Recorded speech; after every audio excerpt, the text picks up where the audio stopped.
Welcome to Energy Vista, a podcast on energy issues, personal and professional trajectories. I'm your host, Leslie Palti-Guzman. In each episode of this podcast, we chat with energy experts from all around the world. We exchange on timely energy issues as well on their life experience. And you will learn a lot, whether you're an energy aficionado or a newbie. It's April 9, 2001, and time for a new Energy Vista episode. Today, I'm exchanging with Anne-Claire Howard, who became last month the CEO of ResponsibleSteel and was previously executive director at Better Coal. She has over 15 years experience in raw material, mining, oil, gas, and we'll come back to her personal trajectory later because, as always, I find it very inspiring and authentic. Hi, Anne-Claire. Hi, good morning. How are you? Good. Thank you for joining the Energy Vista podcast. So last night I was documenting myself about steel ahead of the podcast. And I was struck actually by the similarities between the gas value chain and the steel value chain. Or actually, both sectors are facing the same challenges, debates, questioning amidst the energy transition. And both gas and steel are traded commodities, which are trying to reinvent themselves right now, trying to find new paths to remain relevant in our decarbonized economies. So, like the discussion about green steel, we have the same discussion with green gas. The developments of standards, certification, same policy push to decarbonize those sectors.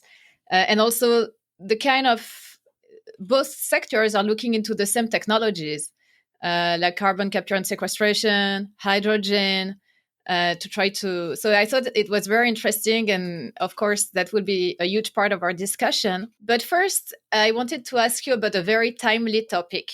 Right now, we hear a lot of noise about the Biden infrastructure plan, 2 trillion actually infrastructure plan, which will rely a lot on steel because part of it will be to build a huge amount of bridge and roads that use tons of steel, I believe. So is there a paradox here? Because that's an administration who looks a lot into green energy, green economies, and at the same time will use a huge amount of dirty steel.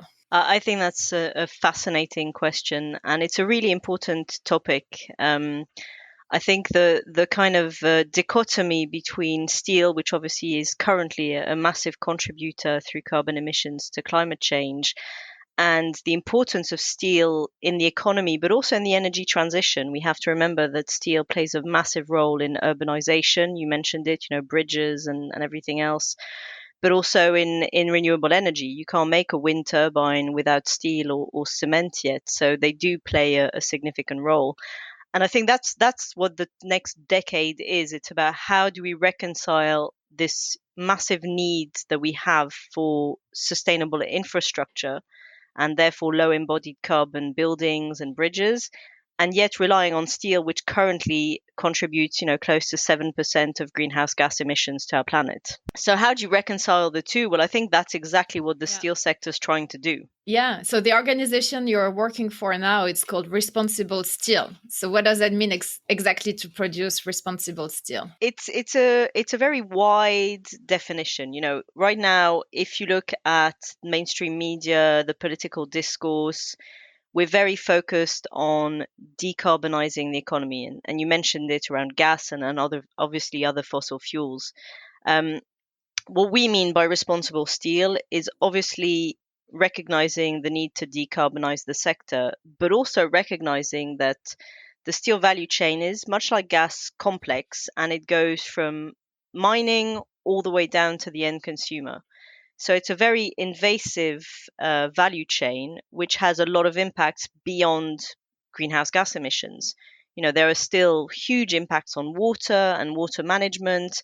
Health and safety in a lot of countries is still a massive concern when it comes to the steel industry. The use of chemical products, there's a whole host of other issues. So when we say responsible steel, the way we look at it is it covers the whole environmental, social, and governance spectrum, greenhouse gas is obviously one of those crucial elements, but it's not the only element. Yeah. So you were mentioning earlier, like the importance of steel in our economy. So I believe that construction and transportation are the two largest sector that are using steel. In terms of volume, yes. Then obviously there are kind of higher value steels that are being used for the automotive sector and a number of other sectors. So it does, just think about your house or your car or everything you use every day. It's a bit like, the link to oil. It's very hard to avoid steel in your life. It's there. In the same way as, we talk about weaning ourselves off of Yeah. oil, which we will eventually, but it's still part of our everyday life through plastics and other things. So it's a crucial product. Yeah. But if you're looking at the responsible side of this, steel is also one of the rare materials which is infinitely recyclable. You So can that's use very interesting. steel. There is Yeah, a lot of emphasis those days on circular economy. So is that something that the industry is looking into also? I think for the industry, it's crucial. The ultimate objective, and not just for steel, if we want to save our planet, is to reach a fully circular economy where we reuse instead of building more or creating more. And steel has that potential. We could one day reach a fully circular steel economy. The problem is right now, if you look at the numbers, currently about 85 to 90% of steel is already being reused and recycled. So we've reached already very high numbers in terms of circularity, but we keep needing more steel. So to reach a point, and there's a lot of analysis being done around this, but to reach the stage where there will be enough steel on our planet for us to be fully circular and to keep reusing it and recycling, most companies tend to say that we need at least another 40 to 50 years of steel production to reach those numbers. So we mentioned responsible steel. Does China understand, for instance, the same? Does China and the Chinese steel company have the same definition of responsible steel? I don't know. I think obviously when it comes to carbon in the recent months, China has made some very serious and very important announcements around, setting targets for net zero. Some steel companies in China have also set targets for themselves to reach net zero by 2050, which is ambitious. Um, they don't necessarily have a specific plan as to how they're going to reach net zero. So I would say that on the carbon side, there is a clear alignment between Chinese companies and the more Western world when it comes to that trajectory. We are having conversations with a number of Chinese companies around responsible steel, so the broader spectrum of ESG performance. I'd say the definitions are similar. There are a number of initiatives in other sectors that have managed to reach China, like the Aluminum Stewardship Initiative and other things on other products. So I think that China, is critical. It's 50% of steel production. It'd be hard to talk about building a responsible steel supply chain without China being involved. Nevertheless, I think it's we will get there Hmm. at some point. And is it part of the discussion? So if China is producing a lot of steel, exported, and we know that Chinese steel is less expensive than, let's say, American steel, and that's why we discuss also potential border adjustment tax, not just in Europe, but also potentially in the US. Yeah, and that's important. It's a way of, ensuring an equal playing field. If companies operating in Europe or in the US are going to pay large carbon taxes, if we're serious about tackling climate change, we can't just import emissions from other countries. It's really essential. And the way we're trying to look at that at Responsible Steel is through talking to public procurement bodies around making potentially responsible steel one of the criteria in purchasing decisions, because then it takes the conversation beyond just carbon. It looks at, okay, is the steel we're going to use, let's take the example of the Biden program, is the steel that's going to be used in all these new builds, is it going to be responsibly produced? So not just is it going to be, carbon effective, but is it going to be mindful of human rights, of labor rights, of the whole, ESG spectrum? And for us, I think, public procurement and obviously Hmm. legislation has a massive role to play. So for that, do we need labels and certification? I know your organization is looking into certification, but does that mean that there is a consensus in the industry about which certification, maybe which independent body is going to certify that, and so on? Well, I don't think there's a consensus yet. I think that really as responsible steel, that's our goal, is to create that consensus. So currently our membership is quite broad. We have a number of steel manufacturers across the globe. We're hoping to have some US steel members as well in the near future. So hopefully, we'll have a broad enough representation of steel manufacturers across the world to start building that consensus. And we don't just work with steel manufacturers. Currently in our membership, we have mining companies that produce iron ore, that produce coal, that produce, copper and other materials. We have the buyers, so the automotive Hmm. sector, the building industry. The idea is, the ambition of responsible steel is to become that standard that, is a label of guarantee that, this steel was produced responsibly, and that the companies producing it are on a trajectory to decarbonize. We do recognize we can't just certify low carbon steel today. First of all, there's not enough of it. And what we want to find is a mechanism where we encourage the industry as a whole to progress through, consumer Hmm. incentivization. So it would be on a voluntary basis for the industry, Yeah. and I guess being afraid of the behave well, otherwise will shame you. Yeah, and I think with the right legal framework coming into shape in a lot of countries and a lot of regions of the world, you'd like to think that there will be sufficient incentives to perform better, and not just naming and shaming is a great tool and it works, but what you want is companies to find commercial benefits as well to doing the right thing, and there are huge Hmm. commercial benefits to it now already. The steel industry has very low margin. Are they concerned that becoming cleaner would actually make their steel more expensive? And you mentioned a little bit earlier that it's an industry that creates many jobs. Many communities are relying on this industry. What's And I know, for example, in the US, actually, the steel union is one of the largest in the country. Yeah, I think I there's no number that's commonly accepted across the industry, but there's a lot of very big numbers being thrown around on the cost of decarbonization for the sector. And we're talking trillions. We're not in the billion numbers. We're reaching very large figures of investments that will be required for the industry to become more sustainable. The counterpart to that is that there's also an acceptance that the industry is necessary. So it's not a question of the industry dying; it's a question of the industry transforming, and transformation requires investment.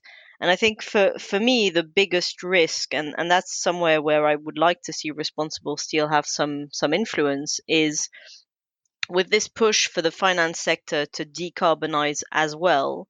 What we run the risk of seeing is the finance sector stepping away from steel because it is currently carbon intensive. In the same way as we've seen this happen, with mining and oil and gas as well to a certain degree.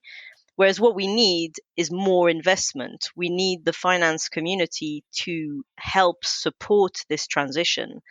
And that's why Responsible Steel's mandate is not around, dismissing companies that are currently not necessarily performing well on carbon. It's about rewarding companies that have a trajectory to decarbonize and an effective plan.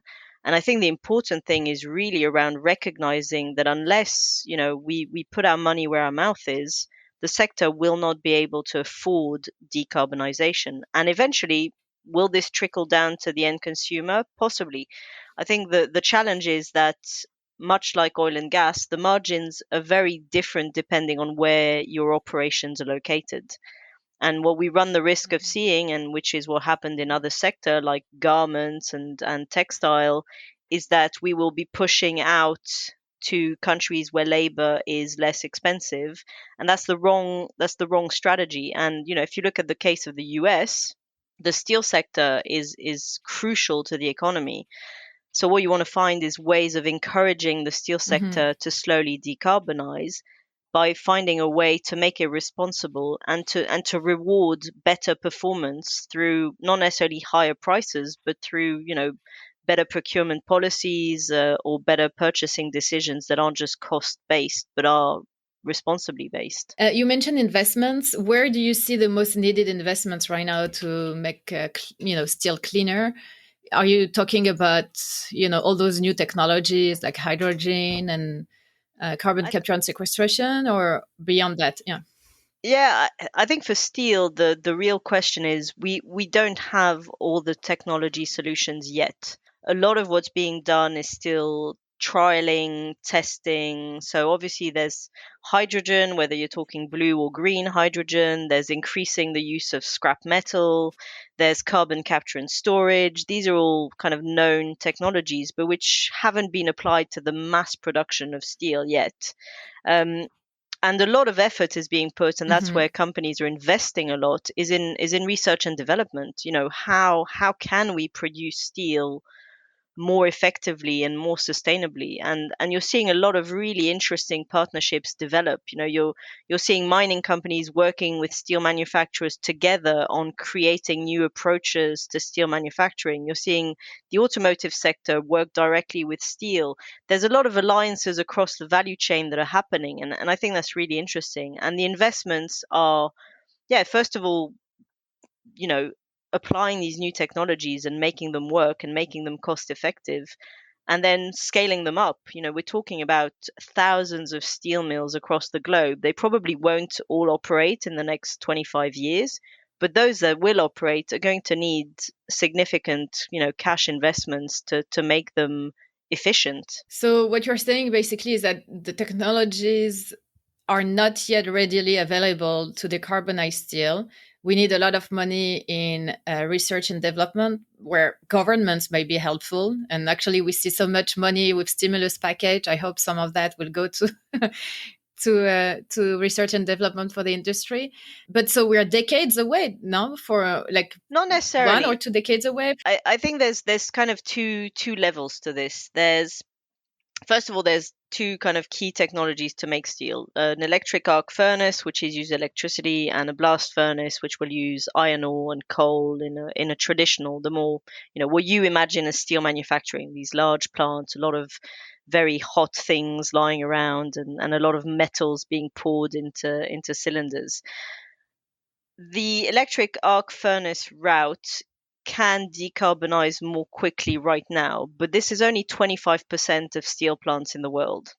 So, and their targets, to get to not net zero, because they can't reach net zero yet, but to reach a very low threshold requires investment. Obviously, it requires access to more steel scrap, which, as I said before, isn't readily available, but it is possible.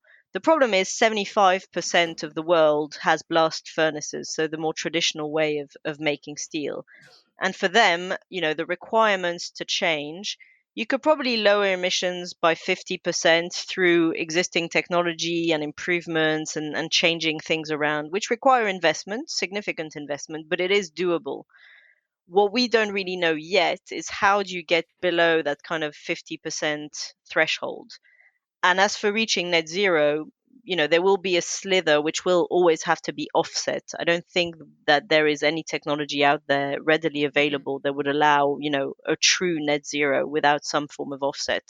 So for the industry, there seems to Yeah. be a consensus that 2050 is achievable, provided, in the next decade we start investing heavily in research and development, and testing new technologies, and rolling them out on a global scale. At the end of the day, if half the world doesn't make Mhm. a change, it won't be enough. And finally, I'm thinking about the role of geopolitics and trade wars in this sector. We know that the U.S. and China have tensions right now in the bilateral relationship. Do you see steel as a thorny topic in the discussions when they will reach a point where they need to discuss potential, climate change agenda? I think that increasingly, and not just between the US and China, I think climate change and climate objectives are increasingly going to become a topic of tension between nations as a whole. Because the risk we run is either the Western world will decide to outsource its carbon emissions to the rest of the world and just import finished products and be content that they're not suffering any of the impact from production, which I don't think is going to be acceptable to the rest of the world. Yeah. Or the rest of the world is going to have to find ways to reduce its carbon footprint as well. And yeah, my biggest fear is that trade wars will get in the way of achieving our objective.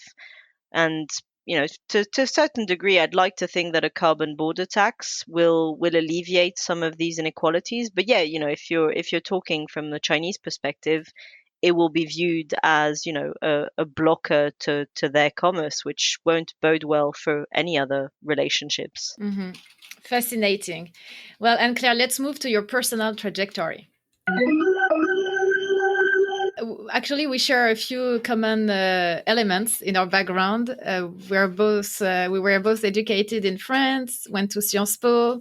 We both have a master's degree in the US. You went to SAIS, and we shared the one professional experience, which was your Asia group.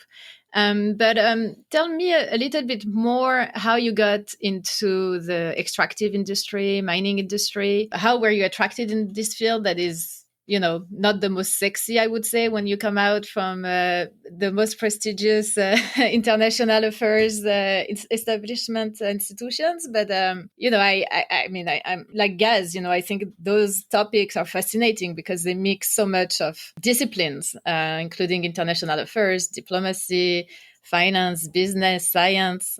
So tell us a little bit about it. Yeah, I'd like to think this was all one great plan, but it really wasn't. I think my career's been the product of circumstance and seizing opportunities when they arose. Um, but no, the world of extractives and heavy industry has always fascinated me. I think somehow I must have been a frustrated non-engineer because I've always found, a plant, whether it's a gas plant, a steel mill, I find them fascinating because they're tangible. I've always struggled with the abstract, and I like being in an industry where your assets are not just a line on a piece of paper. They're real. They're there. You can see them. You can touch them. And they have a real impact. It's I studied development economics, believe it or not, and I majored in conflict management. So you'd always wonder why I'm where I am today. Um, but I find that it does tie in. The world of industry and extractives in particular, which has not necessarily always been a force for good, has such huge life changing potential for countries.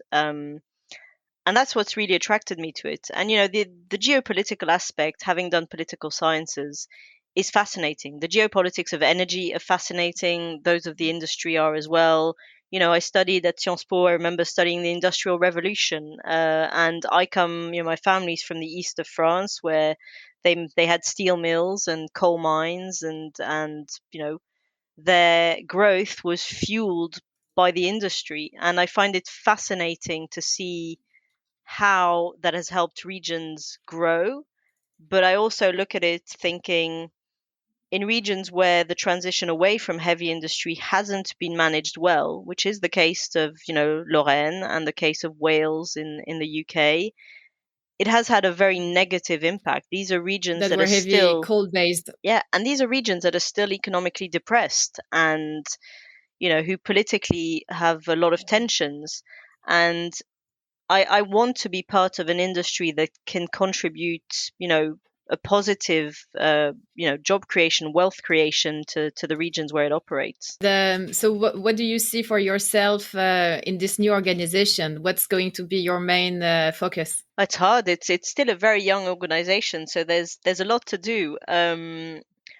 For me, really, it's around first of all, being representative of the steel industry, so growing our organization to encompass all the parts of the world where steel plays an important role. So, for the moment, Latin America obviously is missing in our equation. China, Japan, there are still some large steel producing nations, Russia, that aren't part of our makeup yet.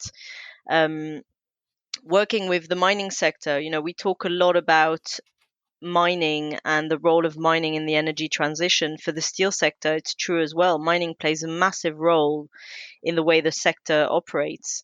So for me, it's really about building a consensus and building a pragmatic consensus. I'm quite a pragmatic person, and especially when it comes to standards and certification, I find that the better is the enemy of the good. So it's about finding a standard which pulls everyone upwards but isn't so hard that no one can actually aspire to achieve it. So I'd like to be, hopefully a force for change in the industry. That sounds great. And will you have to travel a lot? It seems like with COVID, we do a lot of Zoom, but hopefully we'll go back on a plane. It seems that, if you want to grow your memberships, you'll have to travel some. Yes, I can't even remember what traveling feels like. Like most people, I'm sure it feels so. I think my last trip was actually to Washington, and it was over a year ago. So it feels like a long way away. Yeah, I think to be fair, yes, I'll probably have to travel, and there are certain relationships that are very hard to build in a virtual setting, especially relationships where you require trust and confidence building. But if I've learned anything over the last year is that you can actually achieve much more virtually than we thought previously. And I think I'd like to tell the world that we can find a balance between not being solely virtual, because I think it's not necessarily conducive to constructive relationships, but we can travel less. And I'm very conscious of my own personal carbon footprint, and if I can travel less, then that's good for my well-being, and it's also good for the planet, and probably better for my family as well in the long Yeah, run. yeah. I'm so happy with this change too. I mean, I remember like maybe a year and a half ago, 2 years ago, I was asking some, conference organizers if I could attend the event, remotely without, taking the train or the plane, and they never accommodated the requests. But I feel, now it's just going to be so much easier to attend so many different, industry events and roundtables from your desk. But I kind of miss also the networking dimension where, you have face-to-face discussion with people. Yeah, it's So a it's I a agree different with the balance. environment. Yeah. Great. Well, thank you so much, Anne-Claire. It was great to chat with you, and I learned a lot. So we'll check again, maybe like in a couple of months, to see if there are some evolution after COP26. And yeah, by the way, what's the next big, signpost or time frame that you're looking into for the steel industry? Well, I would have liked to say COP26, but who knows? It might end up being postponed yet again. It's anything's possible. Yeah, I think COP26. It'll be interesting to see what announcements are made there, if any. I think it's a very challenging time. I think obviously for the steel industry, the Biden administration coming in as well is a very interesting signal in terms of the combination of steel and sustainability. And I think your first question reflected on that very well. So I think there's a lot that's going on. There's a lot of announcements and a lot of challenges ahead. So I think it's going to be an exciting, 3 to 5 years, really. Great. Well, thank you again, Anne-Claire, and talk to you soon.